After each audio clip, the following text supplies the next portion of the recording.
슈팅스탁 2부 주식 썰전으로 함께하겠습니다. 안녕하십니까, 김수연입니다. 2부 썰전에서는 전문가님과 시장에서 주목할 만한 투자 뉴스에 대한 주제로 자세히 이야기 나눠보겠습니다. 그리고 여러분의 종목 고민 해결해드리는 종목 상담 시간 기다리고 있고요. 전략주 AS와 오늘의 새로운 추천주도 준비되어 있습니다. 종목 상담 누구나 쉽게 참여하실 수 있습니다. 문자 샵 3772번으로 오늘 함께하실 전문가 한결선 적어서 보내시면 입장 가능한 채팅방 링크 보내드리고요. 포털 검색창에 슈팅스탁 검색하시고 사이트에 들어오셔도 종목 상담 코너가 준비되어 있습니다. 종목의 이름, 매수하신 가격, 비중 올려주시면 방송 시간 통해서 여러분들의 고민 해결해 드리고요. 또 종목 상담 선정될 경우에는 커피 쿠폰도 함께 보내드립니다. 많은 참여 기다리고 있겠습니다. 네, 그럼 오늘 주식 썰전 함께할 전문가를 소개합니다.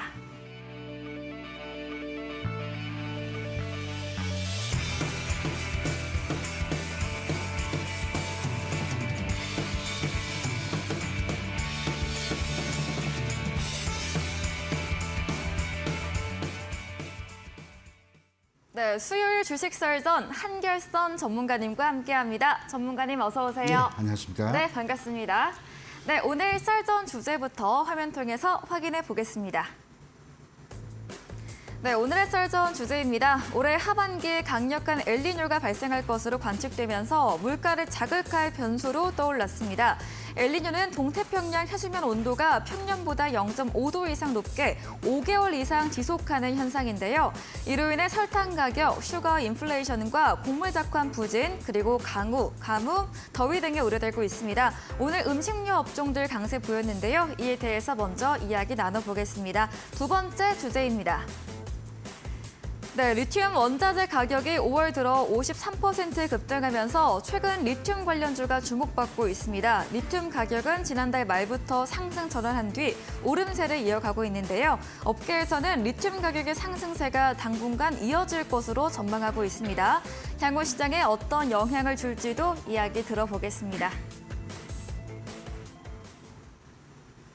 네, 썰전 주제 두 가지 확인해 보고 왔습니다. 요즘 계속해서 이런 이상기후 현상에 대한 이야기 나오고 있습니다. 어떤 이야기일까요? 예, 요즘 날씨가 네. 많이 덥죠. 네. 우리 투자를 하다 보면 이 날씨와도 상당히 이제 관계를 많이 그쵸. 맺는 경우가 있는데 네. 이제 그 엘니뇨라는 현상 자체가 사실 투자 시장에 또 많이 영향을 미칩니다. 아무래도 뭐 우리가 직관적으로 봤을 때는 날이 덥다 보면은 투자를 할 때 좀 짜증스러운 그런 이제 분위기도 네. 많이 있다 보니까 변동성이 좀 확대되는 그런 측면이 없지 않아 있고요. 그리고 이제 우리가 그동안에 미국의 이제 금리 인상과 함께 이제 인플레이션 때문에 이제 금리 인상이 단행이 됐는데 소위 얘기해서 곡물 가격들, 결국은 이상고온들이 많이 나오고 이상기후들이 생기게 된다면 이런 이제 곡물 수확량이 급격히 줄 수 있는 이제 그런 문제들이 있는데 사실 이제 엘니뇨 현상이 나타날 것이라는 그 징조나 예견들은 이미 몇 개월 전부터 나왔습니다. 원래 이제 엘니뇨라는 부분을 우리가 알아보면 원래 이제 칠레나 페루의 앞바다의 그 해수면 온도가 2, 3도 높다 보니까 당시 이제 정어리의 수확량이 급격히 감소가 되면서 이 어항량, 그다음에 어류의 수확량이 줄면서 이게 이제 곡물까지도 영향을 주는 이 현상이 이제 우리가 소위 얘기해서 엘니뇨라고 많이 알려져 있는데 원래 이제 스페인어로 아기 예수라는 뜻입니다. 보통 12월 달에 많이 발생이 되는데 네. 자, 이게 지금 문제가 뭐냐? 이게 이제 소위 얘기해서 북반구에 있는 적도 부근에 해수면을 올리게 됨에 따라서 우리가 흔히들 알고 있는 이 편서풍이라고 하죠. 북반구에 불고 있는 바람들의 영향, 그리고 이제 온도에 따르는 이상 기후들. 지금 5월 달인데 완전히 지금 초여름 날씨처럼 굉장히 네. 덥습니다. 그리고 이제 금년 여름에 아마 홍수, 쉽게 말하면 이제 비 예보가 상당히 많이 나오고 있는 상황들인데 이렇게 되면은 결국은 곡물의 작황이 안 좋을 수밖에 없는, 물론 이제 전쟁 때문에 그런 경우도 있겠지만 이번에 러시아 우크라이나 전쟁 때문에, 하지만 이제 기후가 변동이 크면서 곡물 작황에 영향을 주기 때문에 소위 얘기해서 이제 에그플레이션에 대한 우려감들도 최근에 좀 나오고 있는 상황. 물론 이제 이런 일들이 이제 안 벌어지기를 바라지만은 지금 많은 기상학자들이 예견돼 있는 그런 상황들. 자, 그러면 우리 이제 투자 세계에서도 이 부분들이 상당 부분 영향을 줄 것으로 생각이 되는데, 자, 곡물 가격들이 작황에 안 좋게 되고 수확량이 떨어지게 된다면 당연히 이제 가격이 오르게 될 겁니다. 근데 이제 이런 질문들을 가끔 이제 하시는 초보자분들이 계시는데 곡물 가격이 오르는데 왜 관련주들이 오르느냐 네. 이런 질문들을 가끔 이제 해주시는 분들이 계시는데 이제 두 가지 관점에서 보시면 됩니다. 일단 가격, 우리 소위 얘기해서 뭐 밀가루나 쌀, 뭐 이런 가격들이 올라감에 따라서 소위 얘기해서 그 관련된 업체들은 이 재고 자산이라고 하죠. 가격이 오르기 전에 이미 구입을 했고 그거를 판매까지 유통, 보관하는 기간이 상당히 걸립니다. 그 기간 동안의 가격 상승분에 대한 이익이 증가되는 그런 부분이 하나 있고요. 또 이제 이런 원재료 가격이 올라가게 되면 결국 이제 가격 인상을 할 수밖에 없습니다. 결국 가격 인상을 통해서 원재료 가격의 인상분을 축소시키는 이런 부분들이 있기 때문에 당연히 이제 실적에 어떤 호전될 수 있는 바탕이 있어서 이 곡물 관련된 가격 상승이 소위 얘기해서 우리가 음식료, 식재료 관련된 종목들이나 대표적으로 뭐 사료 관련주들 또 일부 비료 관련주들 뭐 이런 쪽에 영향을 주는 부분들이 다 연결이 되어 있다. 자, 그러면 이제 이번에 뭐 당장 벌어지지 않았지만은 이런 엘니뇨 현상 때문에 만약에 곡물 작황에 안 좋게 된다면 과연 이쪽 종목들이 어떻게 될 수 있는지 이 부분은 우리가 좀 염두를 해두고 좀 봐야 되는데 뭐 대표적으로 이제 비료 관련주들이 좀 영향을 받을 겁니다. 아무래도 곡물의 작황이 안 좋게 되면 영양분을 많이 공급을 해서 수확량을 늘리려고 하는 그런 시도들이 있기 때문에 뭐 대표적으로 뭐 남해화학이나 뭐 조비, 경농 이런 이제 비료 관련된 관련주들의 좀 이슈가 좀 될 수가 있는 부분들이고요. 또 하나 아무래도 우리가 지금 최근에 많이 이슈가 되고 있는 게 설탕 가격들, 또 옥수수 가격, 뭐 이런 가격들도 인상함에 따라서 네. 우리가 이제 사 먹고 있는 이제 밀가루 가격도 오르게 되면 요 관련된 유통과 공급을 하고 있는 관련 기업들이 이슈가 좀 되고 주가가 좀 부각이 될 수 있는 그런 부분들. 다만 이제 이게 장점과 단점이 있습니다. 우리가 흔히들 얘기해서 아직 벌어지지 않은 일들이기는 하지 때문에 네. 주가가 아직 뭐 선반영되기는 좀 어려운 부분들이 있고요. 또 막상 이런 부분들이 실적에 뭐 엄청난 큰 영향을 주게 되면 주가 상승은 많이 올라가게 되겠지만 이게 영향이 크게 미미한 그런 영향을 주게 된다. 그럼 다시 주가가 내려올 수 있는 이런 약간 변동성이 큰 재료 이슈가 될 수가 있기 때문에 뭐 만약에 우리가 여름철에 이상 기후로 많이 발생이 되면서 뭐 홍수가 많이 나고 비가 많이 오는 그런 경우들이 발생이 된다면 이런 경우들이 나옴에 따라서 관련주들이 좀 움직일 수 있다는 부분. 그리고 이제 6월 달에 이제 FOMC 회의가 있을 텐데 뭐 아직까지 그럴 일은 없겠지만은 이 에그플레이션 때문에 소위 얘기해서 어떤 경기 침체나 또 금리 인상에 영향을 줄 수 있는 가능성 이것도 우리가 좀 살펴봐야 될 것 같은데 뭐 직접적으로는 영향이 크지는 않기 때문에 뭐 당장에 영향을 주지는 않을 걸로 좀 보입니다. 다만 이제 최근에 경기가 상당히 좀 부진하고 안 좋은 그런 상황들 결국 실질 소득이 증가가 되어야 소비가 늘고 결국은 경기가 좀 살아나는데 이런 이제 에그플레이션에 의해서 실질 소득이 감소가 되면 결국은 경기 회복 속도도 더딜 수밖에 없다는 점 네. 이런 어떤 체크 포인트를 보시면서 최근 슈퍼 엘니뇨에 올 가능성들 우리가 염두를 해두고 투자 전략을 짜는데 좀 참고를 좀 해주셨으면 좋겠다라고 좀 말씀을 드리겠습니다. 네, 첫 번째 주제 이야기 들어봤습니다. 이런 슈퍼엘니뇨 우려, 곡물 관련주, 사료주 부분 짚어드렸는데요. 예로 설탕이나 이런 밀가루 가격이 오르면 유통 공급하는 관련 기업들까지 주가가 부각될 것으로 예상이 되었습니다. 다만 장단점으로는 주가가 선반영되기 어려운 점 짚어드렸고요. 이렇게 슈퍼엘니뇨 염두하시면서 투자 전략 세우시는데 참고하시면 되겠습니다. 다음 주제로 이어가 보겠습니다. 리튬 관련주들이 최근 한 3거래 정도 강세를 나타나고 맞습니다. 있습니다. 가격이 오르고 있군요. 예, 네. 맞습니다. 이게 이제 리튬 가격이 상당히 좀 예민한데요. 네. 이제 왜냐하면 금년 상반기 때 네. 시장의 어떤 2차 전지 섹터가 주도주로서 네. 움직이면서 우리 개인 투자자분들이 상당히 많이 또 매매를 했었고 관심을 네. 가졌던 섹터가 이제 2차 전지 섹터인데 물론 이제 IRA 때문에 그런 영향 부분도 있었지만 작년에 급격히 올라갔던 리튬 가격이 하락을 함에 따라서 조정을 받으면서 일부분 2차 전지 섹터들이 좀 조정을 받았던 거의 한 달에서 한 달 반 정도 아마 조정을 좀 받았을 겁니다.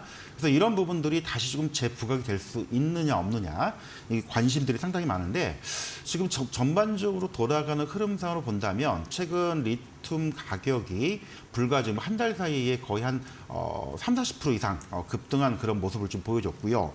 IRA 때문에 중국산 배터리들이 규제가 되는 이런 부분들도 영향을 주긴 했지만 네. 어쨌든 이 가격 상승에 따라서 관련주들이 다시 좀 이슈가 될 수가 있다. 좀 준비된 자료를 잠깐 보면요. 좀 최근 5년 동안의 리튬 가격 추이를 좀 보여줬는데 2021년도만 하더라도 이게 이제 톤당 우리가 이제 중국 위안화 기준으로 이제 가격을 표시한 건데 톤당 이제 10만 위안 아랫대에서 전기차 이 배터리 수요가 급증하면서 한때 톤당 6만 위안까지 급등을 했던 이런 사례들. 하지만 이제 미중 무역 분쟁과 또 이제 중국산 배터리 소재들의 규제가 되면서 최근에 가격이 많이 빠졌었죠. 물론 이제 중국 내에서 전기차에 대한 어떤 보조금 지급의 어떤 축소 이런 부분들이 있었지만 여전히 리튬에 대한 수요는 굉장하다는 거. 다만 이제 과거에 이제 중국산 리튬들이 이렇게 가격을 영향을 받는 이유 중에 하나는 네. 사실 이제 해외에서 리튬 원재료를 생산하는 게 대략 한 70%, 중국이 대략 30%인데 이거를 가공해서 공급하는 이 소위 얘기해서 광석에서 추출을 해가지고 리튬을 2000년 배터리 양극재 재료로 쓰고 있는 전구체에 들어가는 이런 소재로 공급하는 물량의 80%를 중국이 공급을 하고 있습니다. 그래서 이런 부분들 때문에 최근 이제 가격에 상당히 민감하게 좀 반응을 했던 그런 부분들인데 다음 이제 준비된 자료를 보면요. 최근의 리튬 가격의 추이를 잠깐 보실 수가 있는데 구체적으로 본다면 불과 3월 말, 4월 말까지만 하더라도 가격 하락이 진행이 되던 게 뭐 4월 중후순부터 급격하게 가격이 오르면서 한때 톤당 16,000위안에서 지금 대략 한 22,000위안 정도 얼추 한 40%, 50% 급격하게 올라가는 그런 모습을 보였었는데 이게 지금 기조적으로 이런 흐름이 나올 수밖에 없는 그런 부분들을 우리가 좀 체크를 좀 해봐야 될 것 같습니다. 배터리 수요가 증가함에 따라서 그동안의 공급량이 많이 집중이 됐다가 이 중국산 배터리 규제 때문에 최근에 리튬 수요가 좀 감소가 됐던 그런 측면들. 결국은 이제 그만큼 재고를 많이 확보를 좀 했는데 이게 하반기로 가면 갈수록 다시금 리튬 재고 수요가 증가될 수 있는 가능성들이 상당히 좀 높아 보이는 그런 측면들. 따라서 하반기로 지금 뭐 최근에 가격이 반등했지만 이게 일시적인 반등이 아닌 어떤 추세적인 반등 가능성이 굉장히 높기 때문에 리튬 가격 상승에 따르는 2차 전지, 특히 소재 관련된 종목분들에 상당히 좀 영향을 줄 것이다라고 이렇게 말씀을 드려야 될 것 같습니다. 그래서 최근 이제 이런 흐름들이 일부 이제 전기차 관련 종목들, 특히 네. 배터리 관련된 종목군들의 어떤 기간 조정, 또 가격 조정을 거친 이후인데 이런 부분에 좀 우리가 좀 체크, 주안점을 좀 봐야 될 것 같고요.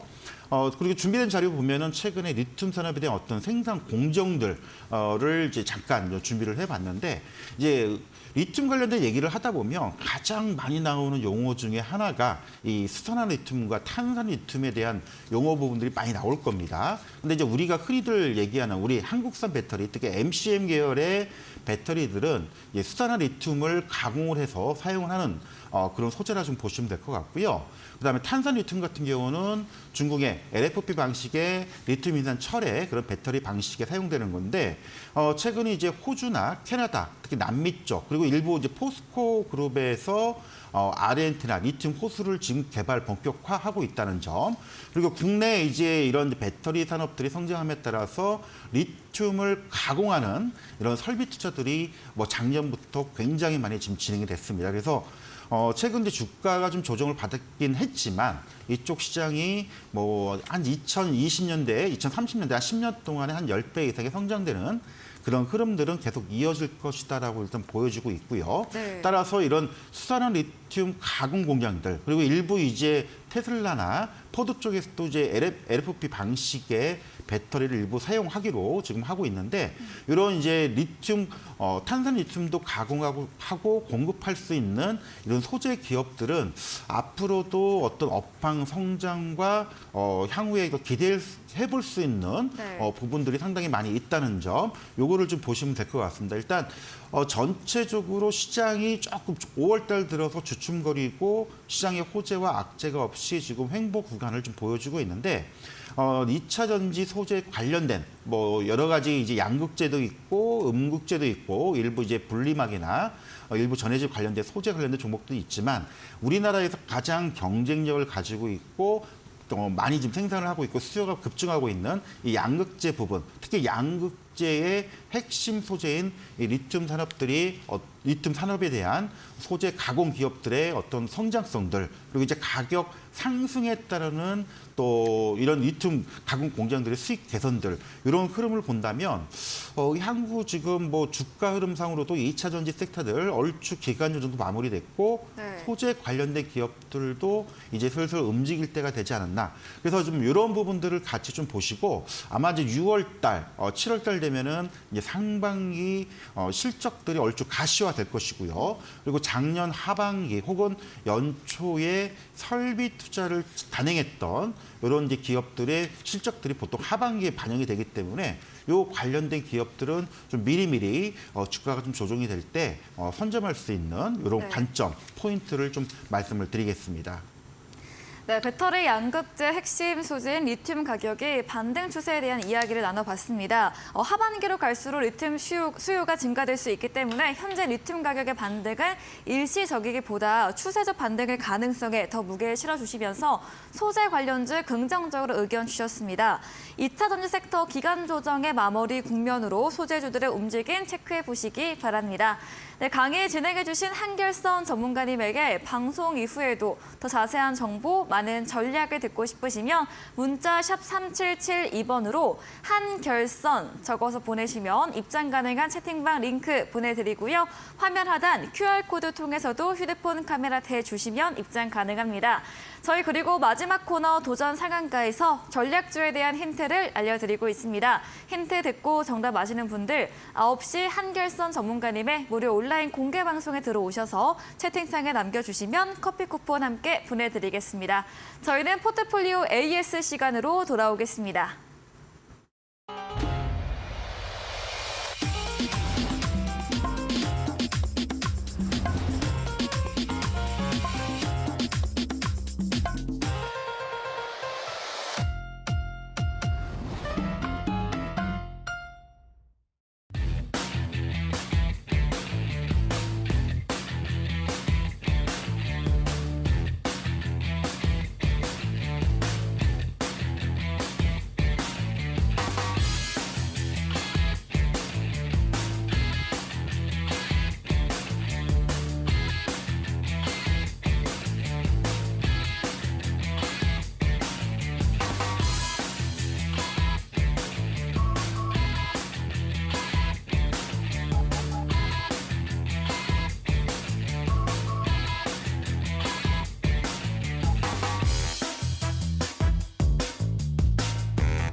네, 전략주 AS 시간입니다. 전문가님께서 매주 수요일에 추천드린 종목들에 대해서 또 어떤 전략이 필요할지 이야기 나눠보겠습니다.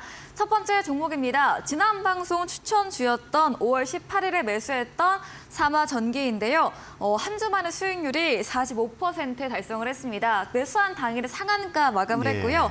다음 날 금요일도 14% 급등세를 네, 보였는데요. 맞습니다. 한번 이야기부터 바로 들어볼게요. 일단 네. 지난주에 말씀드리고 나서 네. 그 다음 날 뭐 바로 이제 상한가를 그러니까요. 가서 조금 약간 너무 빨리 가지 않았나라는 생각이 네. 들었는데 사실 좀 이슈가 될 만한 부분들이 없고요. 그리고 네. 약간 이제 이런 이제 개별 테마로 좀 가볍게 움직이는 종목이다라고 미리 좀 설명을 좀 드렸었습니다. 일단 삼화전기가 이제 부각되는 이유, 뭐 다시 한번 말씀을 드리지만 네. 이제 테슬라 쪽에서 소위 얘기해서 전기차 모터에 네. 우리가 이제 소위 얘기해서 히토리를 사용하지 않겠다라고 하면서 이제 페라이트 관련된 이런 소재를 사용하고 있는 기업들이 부각이 됐었습니다. 그래서 사실 대표적인 종목은 사막 콘덴서인데 네. 이런 사막 콘덴서나 사마전자 이런 이제 계열사들, 사마전기도 마찬가지에서 이런 사마전기도 페라이트 코어 제품을 생산하고 있는 계열사이기 때문에 서로 이제 이런 시너지에 대한 이런 관련 가능성들을 좀 말씀을 드렸었는데요.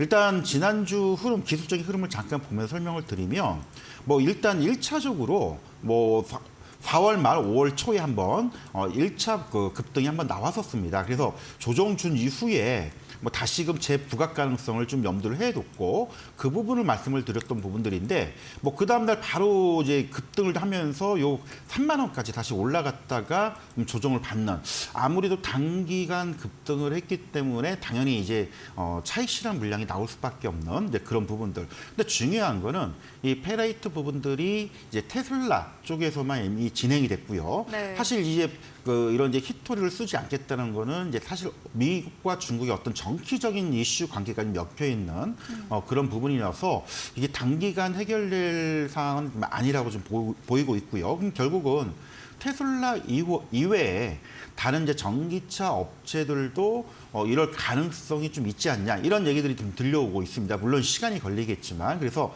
뭐 이런 페라이트 관련된 종목군들이 당장의 어떤 가시적인 실적에 영향을 주는 게 아니기 때문에 어떤 단발적인 이슈로 급등을 했다가 이제 차익 실현 물량 때문에 조정을 주고 있지만 또 관련된 이슈 이런 부분은 살아있기 때문에 네. 조정을 주게 되면 다시 한번 또 움직일 수 있는 여력은 충분히 좀 있다. 다만 일단 1차적으로 뭐 제시했던 목표가를 돌파를 했고요. 그쵸. 3만 원대를 이제 터치를 했기 때문에 네. 우리가 이제 흔히들 기술적으로 표현을 얘기를 하자면 정고점 때의 매물대를 돌파를 못했다라고 표현을 많이 하는데 결국 그만큼 이제 차익 실현 물량도 많이 있다는 겁니다. 네. 그럼 결국은 이제 주가가 추가적으로 계속 이어지려면 어떤 이 페라이트 관련된 어떤 수주 실적들 혹은 관련 업황의 급격한 개선 이게 좀 나와줘야 되는데 아직 그런 거 없이 말 그대로 어떤 기대감이 선반영이 되면서 움직였기 때문에 주가는 좀 조정을 받는 거고요. 따라서 거기에 따르는 차익 물량이 좀 나오고 있다. 그러면 일단 오늘 마감된 종가가 24,450원인데 네. 여기서 조금 더 조정을 줄 수도 있는 그런 부분들. 다만 아까도 말씀을 드렸듯이 기본적으로 뭐 사마전자나 사마전기, 페라이트 관련된 이슈들을 계속 가지고 있기 때문에 이 종목이 다시금 지난번 가격대인 요 가격대 언더권으로 내려오게 된다면 네. 또 다시 또 반등할 수 있는 여지는 충분히 남아 있다. 따라서 이익 실현하되 다시금 가격이 내려오게 된다면 어떤 우리가 흔히들 얘기해서 박스권 전략이라고 하죠. 저점을 매수하고 일정 매물대 고점에서 매도하는 이렇게 이제 그 매매 대응을 해서 수익을 극대화시키는 전략이 있는데 그런 이제 박스권 전략으로 대응하는 그런 전략이 좋지 않을까. 그래서 뭐 들고 계신 분들은 이미 좀 이익 실현을 다 하셨을 걸로 보이고 있고요. 네. 만약에 이 종목을 좀 관심 있게 본다면 사마전자와 함께 다시금 주가가 요 아랫대 충분히 조정을 받으면서 요 22,000원 언더권으로 내려왔을 때에 다시 한번 관심을 좀 가지는 그런 전략 말씀을 드리도록 하겠습니다. 네, 사마전기 매물대 부근에서 조정은 나왔지만 페라이트 관련 이슈는 살아있기 때문에 반등 여지 남아있다고 의견 주셨습니다. 박스권 저점 매수, 고점 매도 전략으로 사마전자와 함께 흐름 체크하시면서 대응하시면 되겠습니다. 다음 종목입니다. 지난 방송 추천주였던 5월 18일 매수했던 NK맥스입니다. 바이오 관련 면역 세포 치료 관련 종목입니다. 목요일 4% 장중 강세, 또 월요일 7% 올랐고요. 주가가 큰 변동은 없습니다. 어떤 전략 필요할까요? 예, 일단 뭐 바이오 종목이죠. 이제 네. 바이오 종목들을 이제 투자를 하실 때 항상 이제 장점과 네. 단점을 많이 설명을 드리는데 이 장점이라고 한다면 어떤 신약 개발에 대한 미래 가치죠. 미래 가치가 이제 반영이 되기 때문에 기대감에 의해서 오르기 때문에 이런 이제 시장의 투자 심리 회복과 함께 재료 이슈가 나오게 되면 주가가 급격히 상승하는 그런 특징을 장점을 가지고 있는데 반대로 단점도 하나 있습니다. 시장에 지금 당장의 실적이 아닌 미래 가치가 반영된 부분들이기 때문에 시장의 투자 심리가 좀 많이 안 좋고 네. 또 전반적인 시장의 악재가 많을 경우에는 기대감도 많이 꺾일 수밖에 없습니다. 그러면 주가가 별로 움직이지 못하는 경향들. NK맥스도 마찬가지입니다. 최근에 이제 NK 세포 치료제, 특히 이제 항암 치료제 개발되고 있는데 뭐 이슈가 되고 있는 거는 NK맥스가 개발하고 있는 알츠하이머 치료제가 미국의 이제 FDA 신청이 됨에 따라서 관련 신약들이 부각이 되고 있다는 점. 또 하나 재료는 자회사가 미국 증시에 지금 상장을 준비하고 있다는 이런 이제 두 가지 재료를 말씀을 드렸는데 아직까지는 주가에 크게 지금 반영이 되고 있지 않은 부분이기 때문에 보유를 하고 계신 분들은 좀 차분히 좀 보실 필요가 있을 것 같고요. 뭐 이거를 이제 그동안에 모르셨던 부분들은 밑에서 조금 매수할 수 있는 기회를 한번 볼 필요가 있다라고 말씀을 드리고 싶은데 기술적인 부분 잠깐 보면 설명을 드리면요. 작년 9월 달 시장이 좀 상당히 좀 좋지 않았던 부분들 시장에서는 말 그대로 주가가 내리 계속 지금 하락했던 그런 모습을 보였었습니다. 당연히 작년에 워낙 시장이 힘들었기 때문에 하지만 최근 3월 달 이후에 바이오 종목들이 이 바닥을 다지는 이런 흐름들을 연출을 좀 하고 있고요.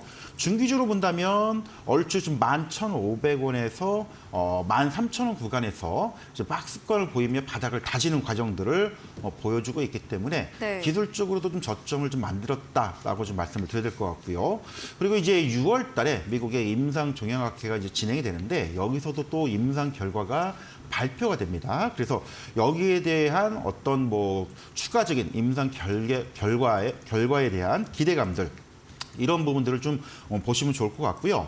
단기적으로 제가 이제 기대하는 부분들은 아마 하반기쯤으로 예상이 되는데 이 자회사가 미국 증시에 상장할 수 있는 가능성 이미 이제 미국에서 스펙주와 지금 합병이 완료가 돼 있는 그런 상황이기 때문에 조만간 이거에 대한 이슈도 좀 부각이 될 수 있다는 점. 따라서 좀 이 종목을 소개하고 추천했던 가격대에서 크게 좀 변동은 없습니다. 네. 다만 이제 단기적으로 12,000원대를 살짝 내려왔다가 다시 13,000원대 올라서는 이게 지금 며칠 동안 반복이 되고 있는데 뭐 충분히 12,500원 부근 언더권에 서면 어떤 저가권의 공략 전략은 아직도 유효하다라고 좀 말씀을 드려야 될 것 같고요. 뭐 13,000원 이하권도 마찬가지로 좀 보고 있고요. 다만 이게 뭐 단기간 뭐 일주일 내에 움직이는 그런 측면보다는 바이오 섹터들이 움직일 수 있는 여러 가지 경우 가능성 중에서 최근에 주가가 많이 움직이지 못했고 저점권에서 충분히 편안하게 매수할 수 있는 그런 구간에 지금 현재 진입을 해 있는 상태이기 때문에 네. 좀 말씀을 드리고 있기 때문에 뭐 이런 종목들은 좀 편안하게 물량을 좀 잡고 가는 전략 좀 말씀을 드리도록 하겠습니다. 네, 미래 가치에 대한 기대감으로 움직이는 바이오주, 시장 전반의 분위기 흐름을 많이 영향받는데요. 신약 기대감과 자회사 미증시 상장 모멘텀은 주가에 반영되지 못하고 있습니다. 주가도 현재 저점 구간으로 보유자라면 편안하게 중장기 홀딩 의견 드렸습니다. 다음 종목은 5월 11일에 매수했던 성우하이텍, 자동차 부품 경량화 관련 종목인데요. 지난주 AS 때 11,000원으로 목표가 상향 제시해드렸고 목요일 날 신고가 달성하면서 11,000원 돌파를 했습니다. 이후에는 조금 조정세가 나오고 있거든요. 성우하이텍 어떤 의견 주실까요? 예, 뭐 워낙 자동차 업종들은 이제 현대기아차의 어떤 네. 판매량 증가와 또 생산 증가 때문에 뭐 전기차 부품뿐만 아니고요. 이 자동차에 들어가는 부품주들도 같이 동반 성장할 것이다라고 설명을 드렸었는데 이 성우하이텍도 마찬가지입니다. 해외 법인들도 많이 있고요. 또 국내 이제 울산 현대차의 울산 공장 신설 뭐 이런 부분들도 당연히 이제 향후 가치에 대한 그리고 이제 전망에 대한 긍정적인 좋은 면을 보여주고 있는데 단기적으로는 좀 악재가 좀 하나 나왔었죠. 미국에서 이제 현대 기아차가 차량 도난 때문에 뭐 합의를 보는 이제 그런 부분들, 뭐 그리고 일부 리콜 문제들. 하지만 이제 이런 것들은 사실은 단기적인 악재지 뭐 큰 영향을 줄 수 있는 부분은 아니라고 좀 보고 있고요. 따라서 이런 이제 악재들, 단기 악재들이 등장하면서 성우하이텍 주가도 일단 11,000원대를 터치를 했지만 조금 조정을 주는 이런 모습을 좀 보였습니다.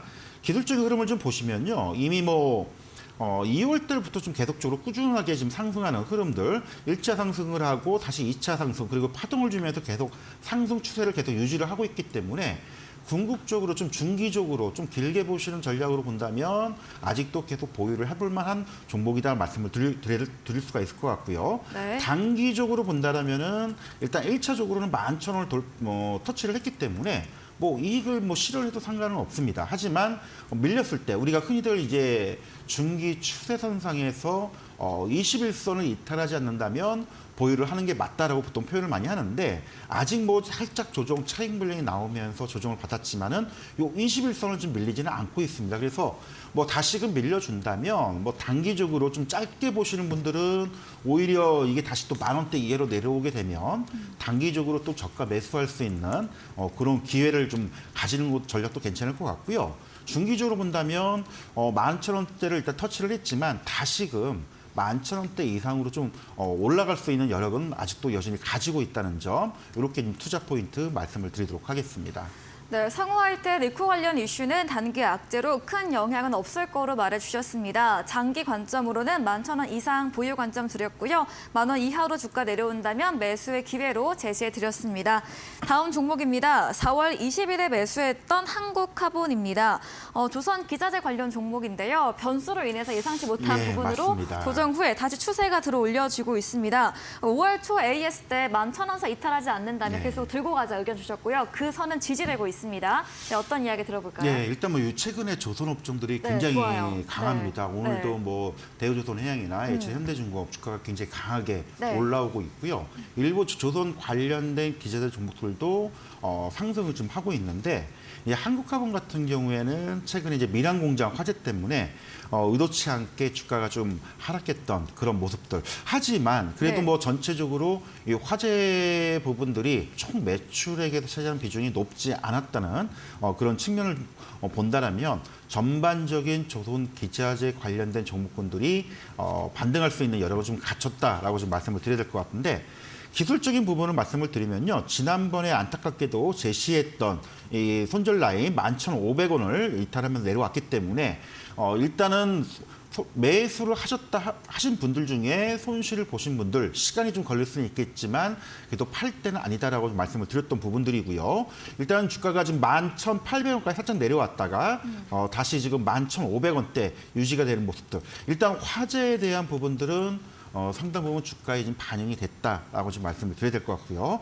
네. 이제부터는 말 그대로 특히 이제 한국화본 같은 경우에는 LNG 본행제, 즉 다시 말하면 그 저온의 LNG 선의 온도, 방호제, 보호제를 만드는 그런 기재재 관련된 종목이기 때문에 선박 수주의 증가 그리고 국내 조선 3사들의 선박 발주량이 늘게 되면 네. 한국카본도 같이 회복할 수 있는 그런 가능성이 있기 때문에 오히려 이제 지금 구간에서는 보유하고 계신 분들은 계속 좀 보유를 하면서 다시금 12,000원 초중반대 회복을 좀 기대를 좀 해보자 말씀을 드리고 싶고요. 그리고 이제 이거를 가지고 있지 않은 분들, 특히 이제 조선주 관련된 혹은 저점권에서 편안하게 매수를 하고자 하는 그런 투자자라면 오히려 지금쯤이면 이제 좀 매수를 참여를 할 만한 그런 구간으로 들어오지 않았나. 지금 11,500원 정도면 지난 그 3월달 가격대 그리고 이제 화재 소식에 의해서 급락했던 그 초반 가격이기 때문에 이 가격대를 올라서게 된다면 충분히 12,000원 혹은 13,000원대 이상으로 회복할 수 있는 구간을 진입을 했기 때문에 오히려 이제 매수하고 있지 않고 주식을 가지고 있지 않은 분들의 오히려 좀 관심을 가져볼 구간이지 않나 이렇게 좀 말씀을 드리도록 하겠습니다. 네, 한국화본 화재 부분은 주가 조정 소화됐습니다. 원재료인 선박 수주 증가와 국내 조선 3사의 발주량 증가 시 수혜받을 수 있기 때문에 목표가까지 홀딩 의견 드렸고요. 현재 신규 매수 가능 구간으로 제시해드렸습니다. 다음 종목입니다. 4월 27일에 매수했던 방산주 현대로템인데요. 장기 보유 관점으로 드렸습니다. 현대로템도 이야기 들어보겠습니다.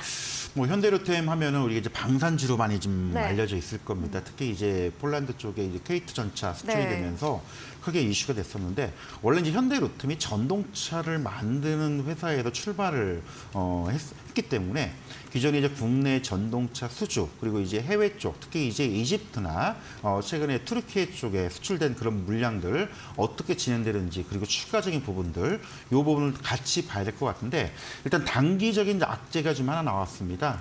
최근 투르키예 쪽에 전동차 공급하기로 했던 계약들이 일단 금액이 매출액이 상당히 많이 축소가 되면서 재공시가 되는 이런 단기 악재성이 하나 나왔고요.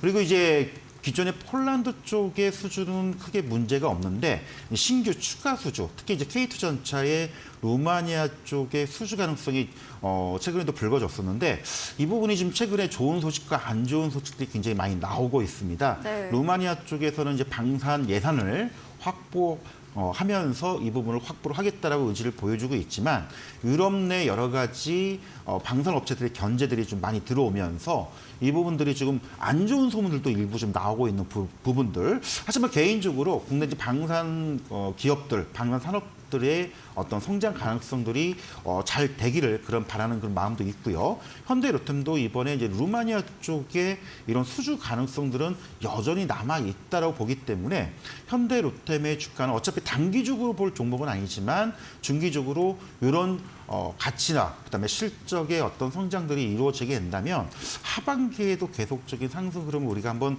기대를 해볼 수 있지 않나 이렇게 말씀을 드려야 될 것 같은데 기술적인 흐름을 잠깐 말씀을 드리면요.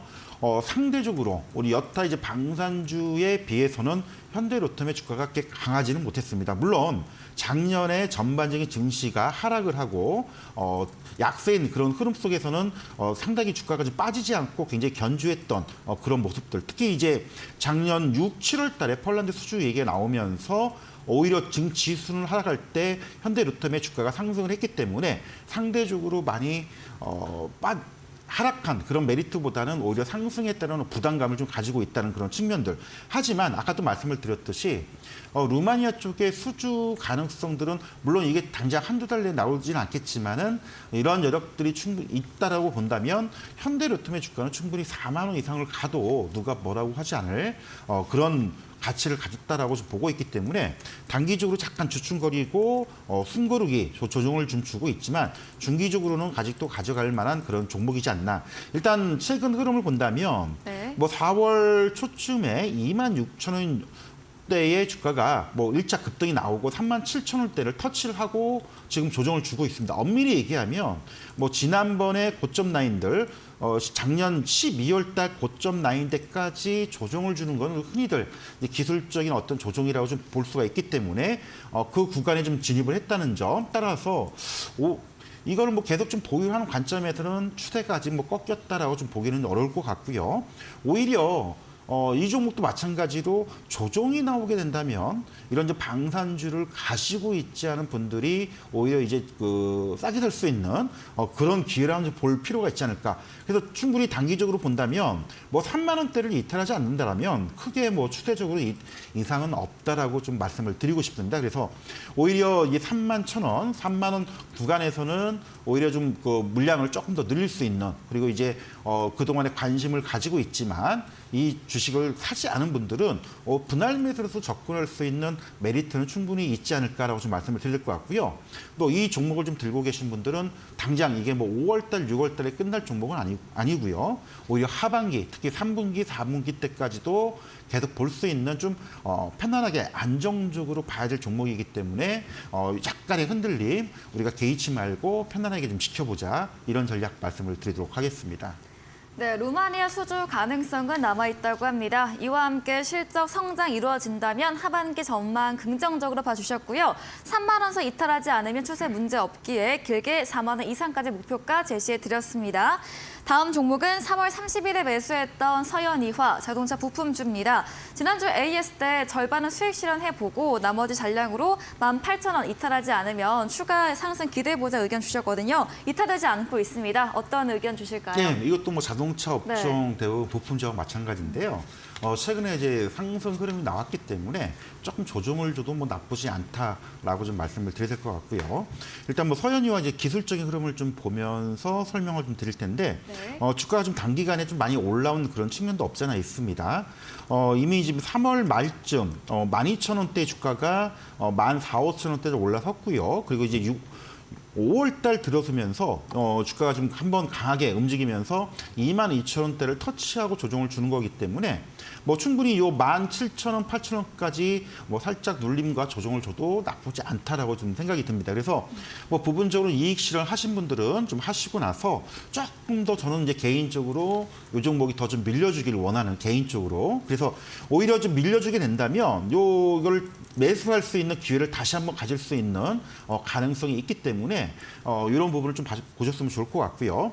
일단 17,000원 선을 크게 이탈하지 않는다면 크게 뭐 문제는 없다라고 봅니다. 그래서 이 종목도 마찬가지로 오히려 조정을 준다면 매수 기회를 한번 볼 수 있는 그런 종목이기 때문에 이런 전략 감안하셔가지고 향후 대응 전략 참고를 좀 해주셨으면 좋을 것 같습니다. 네, 다음 종목은 2월에 매수했던 강원에너지 오랜만에 AS 주셨습니다. 4월 중순 조정세 이어지다가 최근 3거래일 강세 보이고 있고요. 어제 장주 28% 급등 보였고 오늘도 강세 마감됐습니다. 이런 포대 배터리 공급 업체와 이런 신규 기업 발표 소식도 있었는데요. 강원에너지 오랜만에 한번 이야기 들어볼게요. 예, 맞습니다. 강원에너지 하면은 우리가 네. 그 상반기 때 상당히 좀 재미를 많이 그렇죠. 봤던 346 네, 적혀 있습니다. 종목 중에 하나고요. 네. 뭐 앞서서 잠깐 얘기를 드렸지만은 리튬 관련된 종목입니다. 특히 이제 수산화 리튬을 가공해서 공급하는 이런 이제 투자 메리트를 이제 가지고 있는 종목들인데 최근 2차 전지 관련된 종목군들이 상반기 때 많이 상승을 하고 최근에 조정을 줬는데 네. 슬슬 이제 얼추 기술적인 조정은 좀 마무리됐다라고 좀 보고 있습니다. 일단 네. 기술적인 부분을 보고 설명을 드릴 텐데 물론 강원에너지가 최근 설비 투자를 단행하면서 수주들 진행되고 있고요. 이런 이제 실적 기대감들이 이미 좀 선반영이 된 거죠.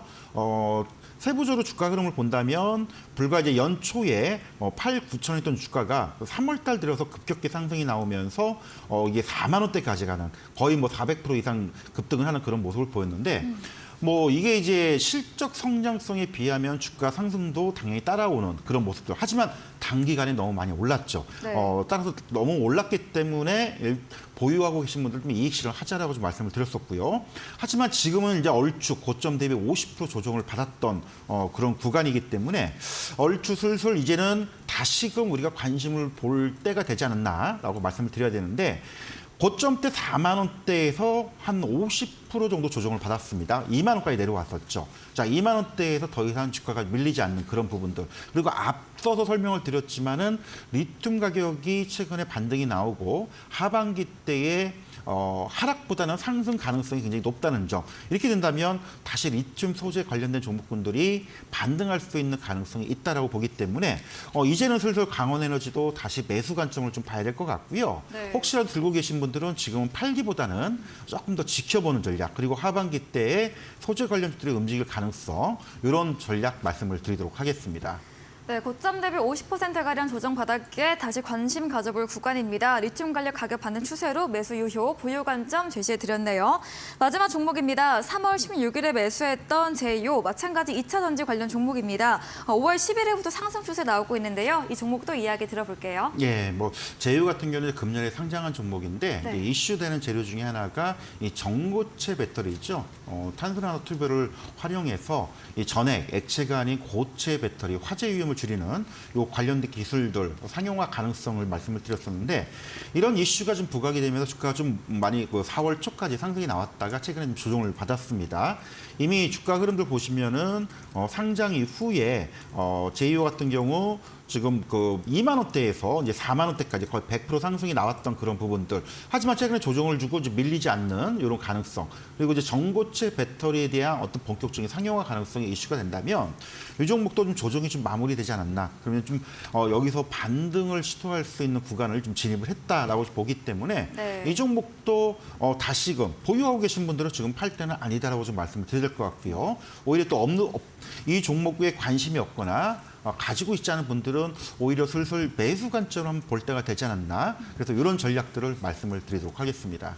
네, 조정 후 반등 추세기에 보유 그리고 신규 매수 전략 드렸습니다. 다음 코너 도전 상한가에서 전략주에 대한 힌트를 알려드릴 예정입니다. 힌트 듣고 정답 아시는 분들 9시 한결선 전문가님의 무료 온라인 공개 방송 들어오셔서 채팅창에 남겨주시면 커피 쿠폰 함께 보내드리겠습니다. 마지막 코너 도전 상한가로 돌아오겠습니다.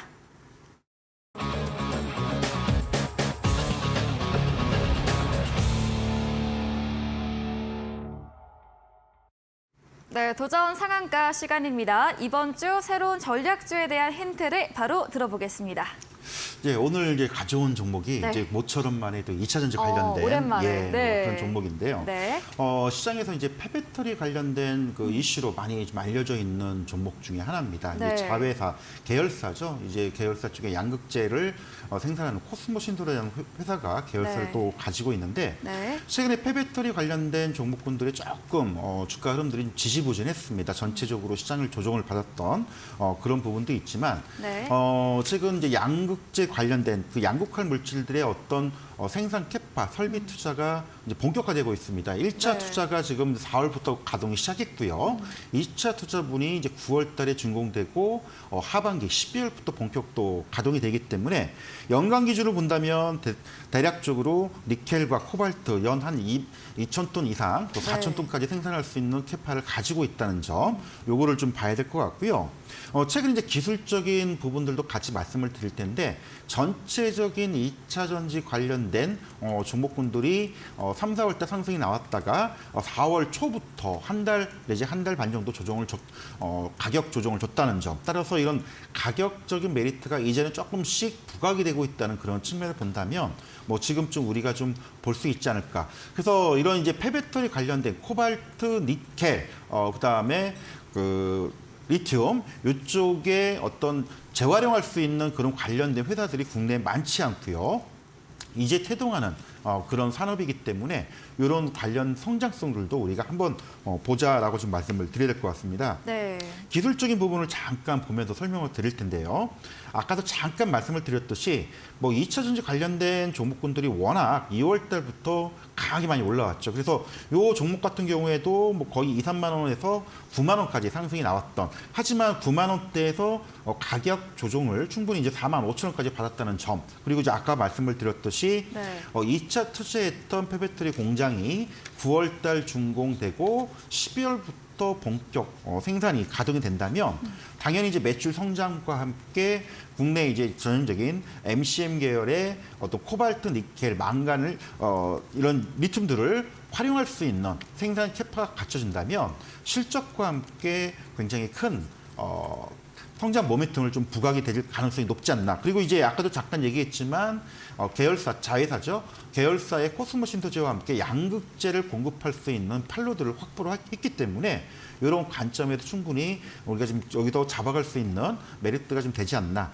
가격적인 전략을 본다면 일단은 충분히 지금 단기적으로 뭐 하루 이틀 정도 잠깐 반등이 나왔습니다. 그래서 추가적인 오를 때 매수 전략보다는요, 기왕이면 뭐 낮게 잡는 그런 전략들이 더 메리트가 있기 때문에 조정이 나오면 또 잡을 수 있는 그런 기회를 좀 보시면 될 것 같고요. 단기적으로는 일단 뭐 6만 4천 원대 충분히 6만 원 초중반까지 회복할 수 있는 여력, 지지 라인은 한 4만 4천 원 정도 보시면서 대응을 좀 해달라고 좀 말씀을 드리겠습니다. 네, 오랜만에 2차 전지 관련주 추천해 주셨습니다. 폐배터리 관련 기업으로 자회사 코스모 신소재 갖고 있는 기업이고요. 공장 하반기 이런 가동 시작 모멘텀 소개해 드렸습니다. 기술적으로도 고점 대비 조정받은 구간으로 추천해 주셨습니다. 전략주에 대한 자세한 대응 방법을 원하신다면 문자샵 3772번으로 한결선 적어서 보내시면 입장 가능한 채팅방 링크 보내드리겠습니다. 네, 10분 후입니다. 오늘 9시부터 전문가님께서 방송에 이어서 무료 온라인 공개 방송도 준비 중에 계십니다. 공개 방송 주제 한번 들어보겠습니다. 예, 최근 뭐 2차 전지 관련된 섹터들이 다시 좀 네. 조정도를 받았기 때문에 네. 메리트 있는 종목들이 좀 나오기 시작했습니다. 그래서 관련된 섹터의 어떤 세부 이슈와 함께 지금 잡아볼 만한 그런 종목이 뭔지 살펴보는 시간을 좀 가지도록 하겠습니다. 네, 최근 올라오고 있는 2차 전지 섹터 내에서 주목할 종목에 대한 주제로 이야기해 주신다고 합니다. 포털 검색창에 슈팅스타 검색하시고요. 사이트에 들어오시면 첫 화면에 한결선 전문가님 프로필 바로 아래 방송 입장 가능한 버튼이 있습니다. 10분 후인 9시부터 클릭하시고 함께 하시면 되겠습니다. 네, 오늘 저희가 준비한 내용은 여기까지입니다. 본 방송에서 제공해드린 정보는 투자 판단에 대한 조언일 뿐이라는 점 참고해 주시기 바랍니다. 오늘도 끝까지 함께해 주신 여러분 진심으로 감사합니다.